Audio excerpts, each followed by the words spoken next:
Iran का Israel पर बड़ा हमला हुआ है। ईरान ने डिमोना में दागी बैलिस्टिक मिसाइलें। जी हां, ये बिल्कुल उम्मीद नहीं की जा रही थी कि ईरान डिमोना पर हमले में कामयाब होगा, लेकिन ऐसा हो गया। ईरान के मिसाइल हमलों के बाद यहां भारी तबाही मची। मिसाइल हमलों को रोकने में इजरायली एयर डिफेंस नाकाम साबित हुआ। डिमोना में इजराइल का न्यूक्लियर सेंटर मौजूद है और यहां पर बड़े हमलों को तेहरान की तरफ से दिया गया है अंजाम।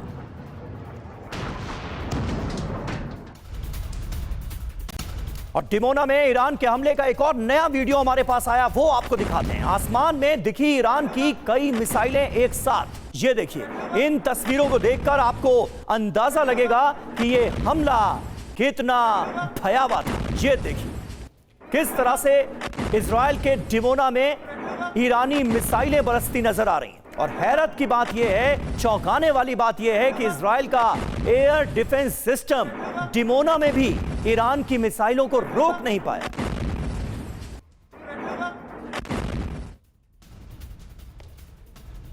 और डिमोना में ईरान के हमले के बाद तबाही मची है। मिसाइल हमलों में 50 से ज्यादा लोगों के घायल होने की खबर आ रही है। ईरानी हमले में कई घायलों की हालत गंभीर बताई जा रही है। ईरान ने न्यूक्लियर सेंटर को टारगेट करके ये विनाशकारी हमला इजराइल के डिमोना में अंजाम दिया है। तस्वीरें आप देखिए, कितनी तबाही हुई है, कितनी बर्बादी हुई है। 50 से ज्यादा लोग घायल हैं और घायलों में से कई की हालत गंभीर बताई जा रही है। ये तस्वीरें आप देखिए, डिमोना में तबाही मचा दी है ईरान ने।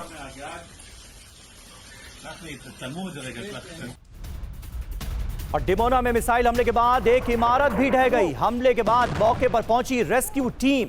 तबाही के बीच रेस्क्यू टीम को भी भारी परेशानी का सामना करना पड़ा, क्योंकि रेस्क्यू टीम के लिए बहुत मुश्किल हो रहा था रेस्क्यू ऑपरेशन को अंजाम देना, क्योंकि हमले एक के बाद एक लगातार जारी थे। ये देखिए,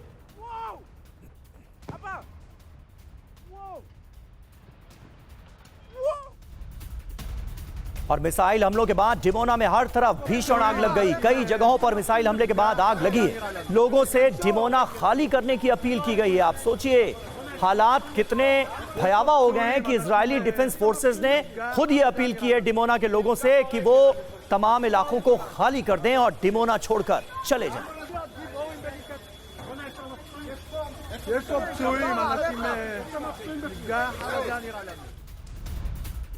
और डिमोना में एक के बाद एक कई हमले हुए। सीसीटीवी फुटेज में रिकॉर्ड हुई हमले की तस्वीर। ईरान ने 1200 किलोमीटर दूर से इस अटैक को अंजाम दिया। अलर्ट के बावजूद मिसाइलें रोक नहीं पाया इजराइल।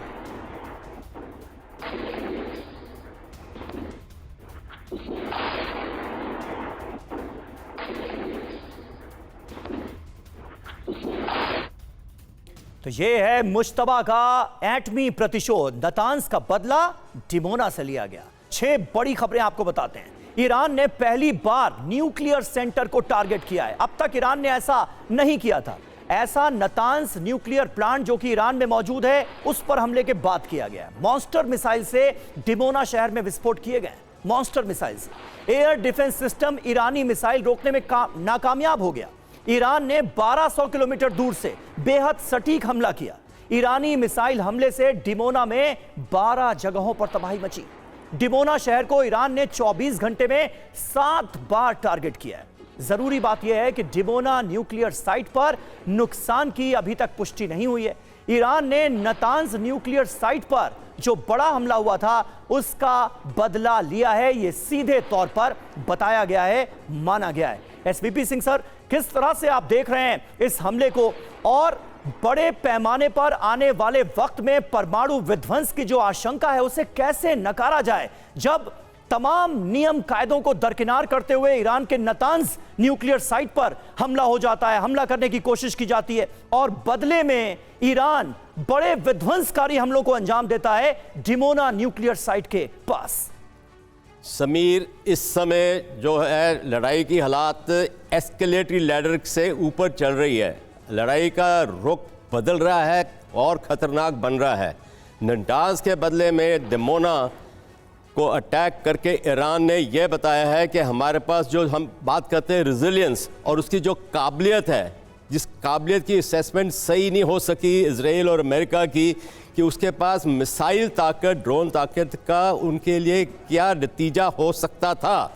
इसीलिए जो कि आने वाले समय में अभी मॉन्स्टर मिसाइल सामने आ गई, डिगो गार्शिया पे भी हमला किया, खुर्रमशायर 4 का हो गया। तो ये ईरान दिखा रहा है कि हमारे पास अभी भी लड़ाई करने की ताकत है और उसकी जो ह्यूमन विल है वो बहुत स्ट्रांग है। अभी देखें डिमोना का क्या इम्पोर्टेंस है।